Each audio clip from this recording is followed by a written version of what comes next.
بسم اللہ الرحمن الرحیم۔ ابو سعید خدری رضی اللہ عنہ نے بیان کیا کہ حضرت صلی اللہ علیہ وسلم کے کچھ صحابہ رضی اللہ عنہم سفر میں تھے۔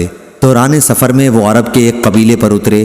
صحابہ رضی اللہ عنہم نے چاہا کہ قبیلہ والے انہیں اپنا مہمان بنا لیں، لیکن انہوں نے مہمانی نہیں کی بلکہ صاف انکار کر دیا۔ اتفاق سے اسی قبیلے کے سردار کو سانپ نے ڈس لیا۔ قبیلے والوں نے ہر طرح کی کوشش کر ڈالی لیکن ان کا سردار اچھا نہ ہوا۔ ان کے کسی آدمی نے کہا چلو ان لوگوں سے بھی پوچھیں جو یہاں آ کر اترے ہیں، ممکن ہے کوئی دم جھاڑے کی چیز ان کے پاس ہو۔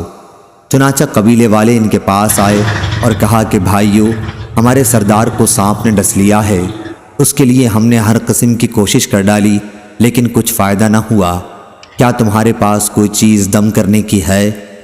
ایک صحابی نے کہا کہ قسم اللہ کی میں اسے جھاڑ دوں گا، لیکن ہم نے تم سے میزبانی کے لیے کہا تھا اور تم نے اس سے انکار کر دیا، اس لیے اب میں بھی اجرت کے بغیر نہیں جھاڑ سکتا۔ آخر بکریوں کے ایک گلے پر ان کا معاملہ طے ہوا۔ وہ صحابی رضی اللہ عنہ وہاں گئے اور الحمدللہ رب العالمین پڑھ پڑھ کر دم کیا۔ ایسا معلوم ہوا جیسے کسی کی رسی کھول دی گئی ہو۔ وہ سردار اٹھ کر چلنے لگا، تکلیف و درد کا نام و نشان بھی باقی نہیں تھا۔ بیان کیا کہ پھر انہوں نے طے شدہ اجرت صحابہ رضی اللہ عنہم کو ادا کر دی۔ کسی نے کہا کہ اسے تقسیم کر لو، لیکن جنہوں نے جھاڑا تھا وہ بولے کہ نبی کریم صلی اللہ علیہ وسلم کی خدمت میں حاضر ہو کر پہلے ہم آپ سے اس کا ذکر کر لیں، اس کے بعد دیکھیں گے کہ آپ کیا حکم دیتے ہیں۔ چنانچہ سب حضرت رسول کریم صلی اللہ علیہ وسلم کی خدمت میں حاضر ہوئے اور آپ صلی اللہ علیہ وسلم سے اس کا ذکر کیا۔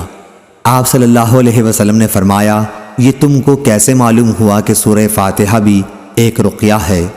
اس کے بعد آپ نے فرمایا کہ تم نے ٹھیک کیا، اسے تقسیم کر لو اور ایک میرا حصہ بھی لگاؤ۔ یہ فرما کر رسول کریم صلی اللہ علیہ وسلم ہنس پڑے۔ شعبہ نے کہا کہ ابو البشر نے ہم سے بیان کیا، انہوں نے ابو المتوکل سے ایسا ہی سنا۔